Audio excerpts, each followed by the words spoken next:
Mon Rebbe Rabotai, ce matin, on va traiter une sheila qui concerne principalement les Kohanim. Donc c'est les deux Rabbi Yaakov HaKohen qui sont concernés par cette halakha qui consiste à dire que de par sa kedusha, le Kohen a des restrictions. Il a l'interdiction de se rendre impur par un contact avec le mort. Les nefesh loitama be'amav, c'est tout le sujet du début de la parashat est mort, où la Torah nous dit que le Kohen n'a pas le droit de se rendre impur par un contact avec le mort, à l'exception de Shivra Korovim. Si Chas Shalom il a perdu l'un des 7 proches, tels que le père ou la mère, le frère ou la sœur, le fils ou la fille, ou l'épouse, pour ces 7 Krovim, il a le droit, même une mitzvah, d'être mitamé lahem. La question est de savoir, lorsque il rentre au cimetière pour les accompagner, alors est-ce qu'il a le droit de se tenir à proximité d'autres kvarim ou au-dessus d'autres kvarim? Il a le droit de se rendre impur pour les 7 krovim. C'est mefourach dans la Torah. Mais quel est le din si en parallèle, en même temps qu'il se trouve à proximité de son défunt, il se trouve à proximité d'un autre défunt? Ou bien, ils sont sous le même toit. Parce qu'il faut le savoir, que si on est sous le même toit qu'un mort, ça s'appelle Ohel Hamet. C'est le début de Parashat Hukat, où on voit là-bas cette notion de Ohel. Adam ki yamut ba Ohel. Donc celui qui se trouve sous le même toit du Ohel, il est aussi tamé. Le Kohen, non seulement qu'il n'a pas le droit de toucher le mort, non seulement qu'il n'a pas le droit de se retrouver dans les 4 coudées du défunt, même pas de la tombe, parce que même la tombe elle a le même statut, mais même s'il est loin du mort, mais s'il est sous le même toit, ça s'appelle Ohel. Alors, quel est le din? Sous le même Ohel, il y a 2 morts, un Karov et un Rachok. Pour le Kohen, par exemple, il a d'un côté son père, il a d'autre côté quelqu'un d'autre sous le même toit. Est-ce qu'il a le droit? Alors, le Shulchan Aruch, je vous lis, dans Siman Shin Ain Gimel, Saif Zain. Assour, la Kohen, l'itame, les met, afilu be'et, shemitame likrovav. Ça veut dire que même au moment où il a le droit d'être mitamé pour son défunt, son proche parent, il n'a pas le droit en parallèle, concomitamment, de se retrouver en même temps en contact avec un autre mort. Les fikar Kohen shemet lomet, tsarich lizaher ou les kovro besof bet akvarot. כדי שלא להיכנס לבית הקברות ולא יטמא בקברות אחרים כשיקבור את מתו. Ça veut dire que ils avaient l'habitude d'être couverts les Kohanim à la fin du Bet Akvarot de manière à ce que lorsque les proches parents vont rentrer, ils vont se mettre dans un endroit, dans un circuit, un sentier qui est loin des autres niftarim, pour pas se retrouver entre les tombes avec les autres. Donc il est à la fin du Bet Akvarot et comme ça il se tient loin des autres kvarim. Ça, c'est donc plusieurs vigilances. Par exemple, quelqu'un qui malgré tout, par kavod, pour un ami, il va à la levaya, il faut qu'il s'arrête. Ou dans un endroit, premièrement, c'est sûr, il ne faut pas qu'il rentre dans les 4 coudées, arba hamot, donc 2 mètres, mais aussi il faut qu'il fasse attention qu'il n'y ait pas ohel au-dessus de lui et du mort. C'est-à-dire, imaginons, le cortège passe sous un arbre. Il y a des branches. Lui, s'il se retrouve en même temps que le mort sous la même branche de l'arbre, eh bien cette branche, si elle fait un tefah, c'est pas beaucoup, 8 cm, n'est-ce pas? Un tefah, 8 cm, l'épaisseur de la branche, eh bien cette branche, elle s'appelle Ohel.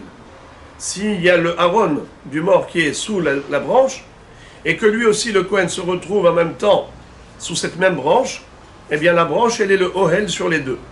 Elle recouvre à la fois le Kohen et le mort. C'est assourd.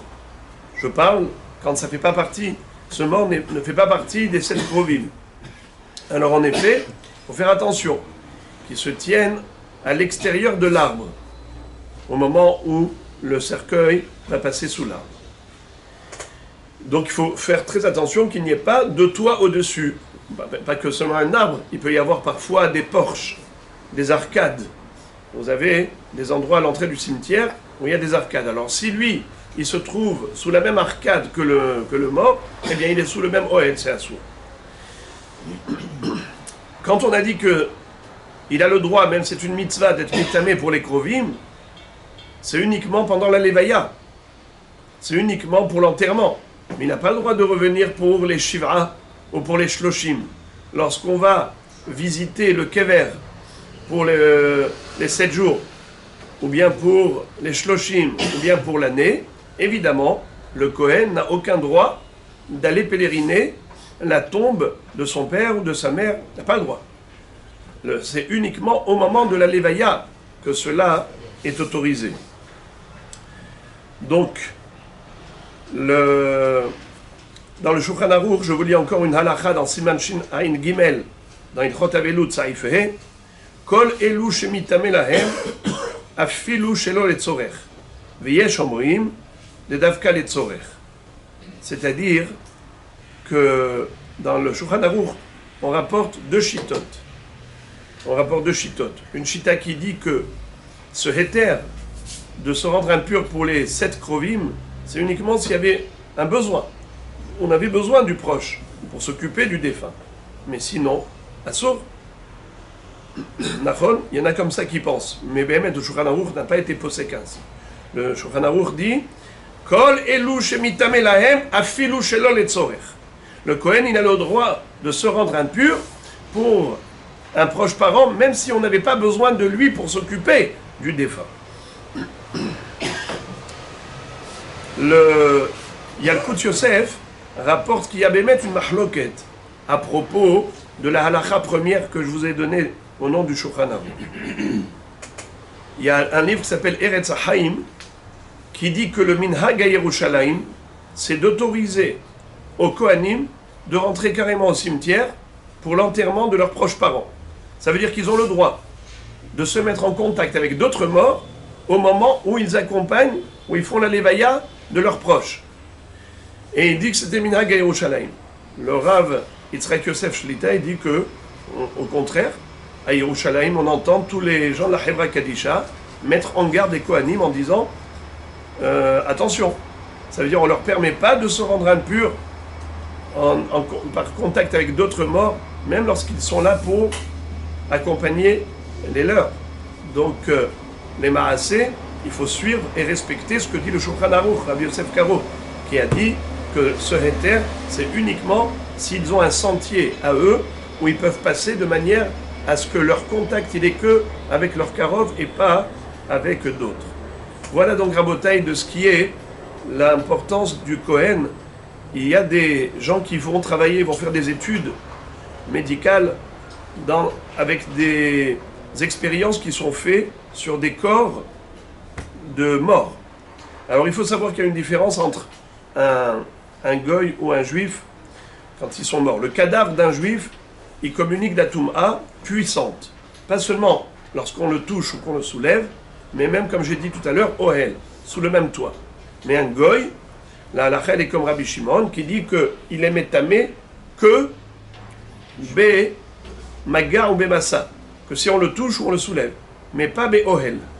Bien que les mahmirim font attention de ne pas se retrouver même sous le même toit qu'un goy comme un juif, parce qu'ils tiennent compte de la deuxième opinion, mais la halakha elle est que le goy il n'est pas métamé bé Ohel.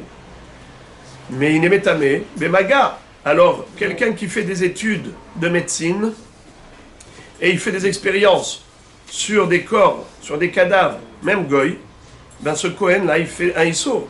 Il n'a pas le droit de faire des études de médecine quand l'expérience se fait sur le corps de défunt, de cadavre. Alors, s'il le fait quand même, à ce moment-là, lui-même, il est mitamé lui-même il est Mechalel sa Keuna. Il ne faut pas qu'il monte faire Birkat Kohanim. On n'a même pas besoin de faire monter Rishon en tant que Kohen. Parce que lui-même, il profane sa Keuna. Ou bien s'il est marié avec une divorcée. Lui-même, il est Mechalel sa Keuna. Comment tu vas lui faire Kavod? Alors, au niveau de le faire monter Rishon en Kohen, si on l'a fait, il n'y a pas de bracha levatala. Mais au niveau du Birkat Kohanim, oui, c'est une she'ela. Jusqu'à ce qu'il l'arrête et qu'il fasse teshuva. Mais tant qu'il est lui-même et halel sa keuna, c'est un problème. Donc, voilà l'importance des Kohanim. C'est la tribu qui a été choisie et élue par Akadosh Baruch Hu. C'est la tribu de Lévi. Et on se doit de leur faire kavod, on se doit d'être mekadesh otam et de leur offrir la primauté dans tout. C'est eux qui montent Rishon pour la Torah, c'est eux qui montent Rishon au niveau du Zimoun, c'est-à-dire quand on doit faire Zimoun, c'est eux qui ont la priorité. Donc de cette manière, il y a des droits et des devoirs. Les droits engagent les devoirs. Ça veut dire qu'il n'y a pas que des privilèges sans obligation. Donc voilà quelques réflexions pour les Kohanim.